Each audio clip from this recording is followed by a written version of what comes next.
आज के इस वीडियो में हम क्लास 10 का चैप्टर विकास चैप्टर का शेष भाग को हम देखेंगे। देखिए, आज के वीडियो में हम यहाँ बता रहे हैं कि विभिन्न देशों या राज्यों की तुलना कैसे की जाए। यहाँ टॉपिक देख रहे हैं, इसमें बताया गया है। आप पूछ सकते हैं कि अगर विकास का अर्थ अलग अलग हो सकता है तो फिर कुछ देशों को विकसित और कुछ को अविकसित कैसे कहा जा सकता है। विकसित और अविकसित। इससे पहले कि हम इस विषय पर आएं, एक अन्य प्रश्न के बारे में सोचते हैं। देखिए, जब हम विभिन्न चीज़ों की तुलना करते हैं, विभिन्न चीज़ों की हम तुलना करते हैं तो उसमें दो चीज़ सामने आती है। एक तो समानताएं और दूसरा अंतर। तो हम इनकी तुलना करने के लिए किन पहलुओं का प्रयोग करते हैं। जैसे कक्षा में विद्यार्थियों को ही देखते हैं, हम विभिन्न विद्यार्थियों को तुलना करते हैं। कैसे करते हैं? उनमें हम ऊंचाई, स्वास्थ्य, प्रतिभा और रुचि के अनुसार अंतर होता है। ठीक है। हो सकता है सबसे स्वस्थ विद्यार्थी सबसे पढ़ाकू विद्यार्थी ना हो। सबसे बुद्धिमान विद्यार्थी हो सकता है कि मित्रता का व्यवहार ना रखता हो। तो हम विद्यार्थियों की तुलना कैसे करते हैं? हम जो मापदंड प्रयोग करेंगे वह तुलना के उद्देश्य पर निर्भर करेगा। ठीक है। जैसे जिस क्षेत्र का तुलना करना होगा हम उसके आधार पर लेते हैं। जैसे हम स्वास्थ्य की बात करेंगे तब वहाँ तुलना करेंगे उसके स्वास्थ्य के आधार पर। जब पढ़ाई लिखाई से संबंधित चीज़ों का बात करेंगे तो हम उसके प्रतिभा को मापदंड बनाएंगे। ठीक है। तो खेल कूद, गेम, वाद विवाद टीम, संगीत टीम या पिकनिक के लिए टीम, सबके चयन के लिए अति मापदंड होंगे। फिर भी अगर हम किसी उद्देश्य से कक्षा के विद्यार्थी का सर्वांगीण प्रगति के बारे में मानक हमें चाहिए तो हम कैसे चुनेंगे और किस चीज़ को चुनेंगे, कौन सा मापदंड होगा। ठीक है, उस पर विचार करना अनिवार्य होता है। सामान्यतः हम व्यक्तियों की एक या दो महत्वपूर्ण विशिष्टताएं लेकर उनके आधार पर तुलना करते हैं। ठीक है। तुलना के लिए क्या महत्वपूर्ण विशिष्टताएं चुनी जाए, इस पर मतभेद हो सकते हैं। विद्यार्थियों की मित्रतापूर्ण व्यवहार और सहयोग की भावना, उनकी रचनात्मकता, उनके द्वारा प्राप्त अंक किसे चुनेंगे, किस आधार को हम मापदंड मानेंगे। तो यही बात विकास पर भी लागू होती है। देशों की तुलना करने के लिए उनकी आय सबसे महत्वपूर्ण विशिष्टताएं समझी जाती है।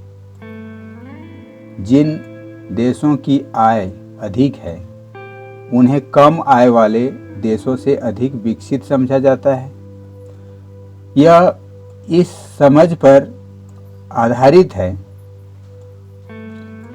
कि अधिक आय का अर्थ है मानवीय आवश्यकताओं की सभी वस्तुओं का अधिक होना। जो भी लोगों को पसंद है और जो उनके पास होना चाहिए वे उन सभी वस्तुओं को अधिक आय के द्वारा प्राप्त कर सकेंगे। यानी हम कह सकते हैं कि आय एक ऐसा मापदंड होगा जिसके द्वारा अन्य दूसरी आवश्यकताओं को पूरा किया जा सकता है। इसलिए आय एक महत्वपूर्ण मापदंड होगा। आय इसलिए ज़्यादा आय अपने आप में एक महत्वपूर्ण लक्ष्य समझा जाता है। हर कोई यही चाहता है कि वह ज़्यादा से ज़्यादा आय प्राप्त करे, ज़्यादा से ज़्यादा वह कमाए। अब एक देश की आय क्या है? अंतर्दृष्टि से किसी देश की आय उस देश के सभी निवासियों की आय है। यदि हम पूरे एक राष्ट्र की आय के बारे में बात करते हैं तो एक राष्ट्र या एक देश की आय होती क्या है? उस देश में रहने वाले निवासियों की आय। इससे हमें देश की कुल आय ज्ञात होती है और प्रति व्यक्ति आय होता है क्या कि एक व्यक्ति कितना कमा रहा है। तो एक व्यक्ति कितना कमा रहा है उससे यदि हम देश की जनसंख्या को गुना कर दें तो देश की राष्ट्रीय आय निकल जाएगा। और यदि देश की राष्ट्रीय आय से देश की राष्ट्रीय आय को कुल जनसंख्या से भागा दे देंगे तो प्रति व्यक्ति आय निकल जाएगा, यानी कि एक व्यक्ति कितना कमा रहा है वो पता चल जाएगा। लेकिन देशों के बारे में तुलना करने के लिए कुल आय इतना उपयुक्त माप नहीं है, क्योंकि देशों की जनसंख्या अलग अलग होती है। हर देश की जनसंख्या अलग अलग होती है। कुल आय की तुलना करने से हमें यह ज्ञात नहीं होगा कि एक औसत व्यक्ति क्या कमा रहा है। इससे हमें यह पता नहीं चलेगा कि एक व्यक्ति कितना कमा रहा है। क्या एक देश के लोग दूसरे देश के लोगों से बेहतर है? तो यह जानने के लिए हम औसत का प्रयोग करते हैं। औसत आय का हम यहाँ पर प्रयोग करेंगे तो जो कि देश की कुल आय को कुल जनसंख्या से भाग देकर निकाली जाती है। अभी हमने बताया कि कुल राष्ट्रीय आय यानी देश में जितना इनकम है, जितनी आय है, उसको यदि हम कुल जनसंख्या से उस देश में रहने वाले जितने लोग हैं उसकी संख्या से भाग देंगे तो निकल जाता है औसत आय। और औसत आय को ही हम कहते हैं प्रति व्यक्ति आय, मतलब एक व्यक्ति कितना कमा रहा है। तो किसी देश के स्थिति की तुलना करने के लिए या उसकी स्थिति को जानने के लिए प्रति व्यक्ति आय का जानना अति आवश्यक है। अब विश्व बैंक एक रिपोर्ट बनाई, उसके अनुसार से विश्व बैंक का की विश्व विकास रिपोर्ट के अनुसार देशों का वर्गीकरण करने में इस मापदंड का प्रयोग किया गया है।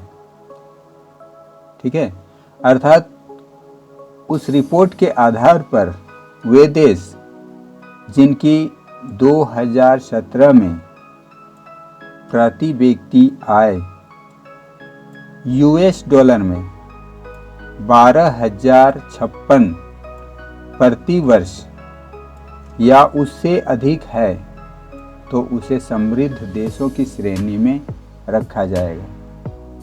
जिनकी प्रति व्यक्ति आय US डॉलर में 995 रुपये प्रति वर्ष या उससे कम है तो उन्हें निम्न आय वाला देश कहा गया है।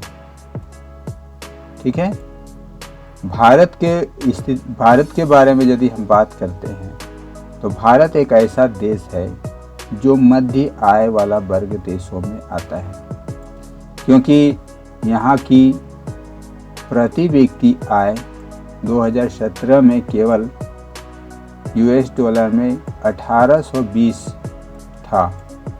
समृद्ध देशों, जिनमें मध्य पूर्व के देशों और कुछ अन्य छोटे देश शामिल नहीं हैं, को आमतौर पर विकसित देश कहा गया है। ठीक है, अब हम चलते हैं इसके दूसरे पृष्ठ पर। यहाँ बताया है औसत आय के बारे में। औसत आय कैसे निकाला जाएगा ये हम यहाँ जानते हैं, या औसत आय क्या है, इसकी तुलना करने में किस तरह से हमारी मदद करता है। ठीक है, तो देखिए यहाँ कह रहा है कि उदाहरण के लिए दो देश लेते हैं, देश क और देश ख, इस पर विचार करते हैं। सरलता के लिए हम मानते हैं कि प्रत्येक देश में 5 निवासी रहते हैं। ये एक मान लिया गया है कि प्रत्येक देश में, जो दो देश हमने चुना है, देश क और देश ख, देखिए यहाँ तालिका 1.2 में दिखाया है देश क और देश ख। यहाँ पर दोनों देश में 5-5 सदस्य के तुलना किया गया है। जैसे देश क में पहला व्यक्ति 9,500 रुपया कमाता है, वहीं दूसरा व्यक्ति 10,500, तीसरा व्यक्ति 9,800, चौथा व्यक्ति 10,000, पांचवा व्यक्ति 10,200। अर्थात इनकी जो आय है न तो बहुत ज़्यादा है और न बहुत कम है। इन सभी का आय लगभग एक जैसा है, कम बेसी, थोड़ा कम बेसी है, लेकिन एक जैसा है। लेकिन देश ख में जब हम देखते हैं तो पहला व्यक्ति 500 कमाता है, दूसरा व्यक्ति भी 500 कमाता है, जो कि बहुत ज़्यादा नहीं है। तीसरा व्यक्ति भी 500 कमाता है, वो भी ज़्यादा नहीं है। चौथा व्यक्ति भी 500 कमाता है, लेकिन एक ही व्यक्ति, पांचवा व्यक्ति ऐसा है जो 48,000 रुपया मासिक कमाता है। अब यहाँ दोनों देश का तुलना हम यदि करते हैं, यदि दोनों का हम औसत निकालते हैं तो लगभग दोनों का औसत बराबर आता है। ठीक है, तो क्या हम दोनों का औसत के आधार पर यदि हम कहना चाहेंगे तो दोनों ही देश एक जैसा है, लेकिन क्या इसके आंकड़े से ये पता चलता है या क्या ये नहीं मालूम होता है कि दोनों में काफ़ी डिफरेंस है? ज़रूर है। देश क में लगभग सभी लोग न तो बहुत ज़्यादा अमीर है न गरीब है, बराबर है। लेकिन देश ख में ज़्यादातर लोग गरीब हैं और एक ही आदमी धनवान है जो जिसका इनकम 48,000 रुपये है। तो यदि आपसे पूछा जाए कि आप इन दोनों देशों में कौन से देश को पसंद करोगे, किस देश में रहना पसंद करोगे, तो हमें लगता है कि ज़्यादातर जो लोग होंगे वह देश क को ही पसंद करेंगे। ठीक है, देश ख में तब रहना पसंद करेगा वह जब उसे सुनिश्चित हो जाएगा कि वह पांचवा व्यक्ति होगा, यानी वह यदि 48,000 रुपये वो कमा रहा है तभी उस देश को वो पसंद करेगा।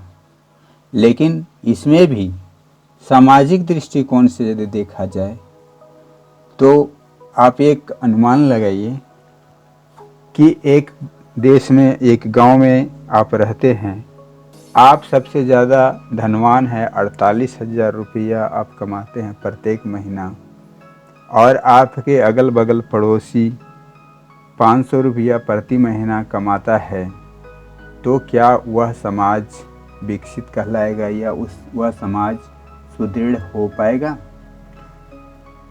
उत्तर होगा नहीं, क्योंकि सबका विकास होगा तभी उस समाज का विकास हम कह सकते हैं। इसी पर आधारित यहाँ नीचे दो चित्र दिया हुआ है। बाएं का चित्र में लिखा हुआ है, देखिए ऊपर में, गरीब विहीन अमीर विहीन व्यक्तियों का देश। गरीब विहीन और अमीर विहीन व्यक्तियों का देश, यानी इस चित्र में ना तो कोई गरीब है और ना ही कोई बहुत ज़्यादा धनवान है। यहाँ पर लिखा हुआ है, हम जूम करके दिखा रहे हैं कि हमने कुर्सियों को बनाया तथा उनका उपयोग करते हैं। मतलब ये सभी लोग एक तरह से संतुष्ट हैं। यहाँ यदि हम ध्यान से देखें इस चित्र में तो देखते हैं कि 4 कुर्सियां हैं और 5 व्यक्ति बैठे हैं, यानी कि कुछ आराम से ही बैठ रहे हैं। बहुत आराम से नहीं कह सकते हैं, लेकिन ठीक ठाक हैं, आराम से बैठे हुए हैं, एक को एडजस्ट कर लिया गया है। लेकिन हम दाहिनी तरफ के चित्र में अपनी दृष्टि डालते हैं, जो ऊपर में हेडिंग लिखा है गरीब तथा अमीर व्यक्तियों का देश। ठीक है, अर्थात क्या है कि इस वाले चित्र में देखिए क्या है कि 2 कुर्सी है और 4 आदमी कसमकस होकर के बैठ रहे हैं। कहने का मतलब है कि ये लोग बहुत तंग हाली में जी रहे हैं। लेकिन यहीं पर एक चित्र बगल में है बाईं साइड में, इसमें 4 कुर्सी में एक आदमी पैर फैला करके बैठा है। मतलब ये आराम का जिंदगी जी रहा है। हमने ऊपर तालिका में जो बताया कि एक आदमी 48,000 रुपया कमा रहा है और बाकी 500-500 रुपया कमा रहा है देश ख में, तो यही चित्र दिखाता है, इस बात को दर्शाता है कि एक आदमी बहुत आराम से रह रहा है और बाकी लोग बहुत कष्ट से जीवन व्यतीत कर रहे हैं। यहाँ कह रहा है कि हमने कुर्सियों को बनाया तथा उसने ले लिया। मतलब हमने कुर्सियों को बनाया और उसने ले लिया, मतलब हम उसका उपयोग नहीं कर पा रहे हैं। ठीक है, तो आगे यहाँ पर कुछ सवाल है, जैसे आओ इन पर विचार करें। इसमें पहला क्वेश्चन है कि 3 उदाहरण द्वारा दिखाइए या 3 उदाहरण दीजिए जहां स्थितियों की तुलना के लिए औसत का प्रयोग किया जाता है। तो अपने जीवन में बहुत सारे ऐसे क्षेत्र होते हैं जहां हम औसत का प्रयोग करते हैं। जैसे कि क्लास में बच्चों के उम्र के बारे में पूछा जाए तो हम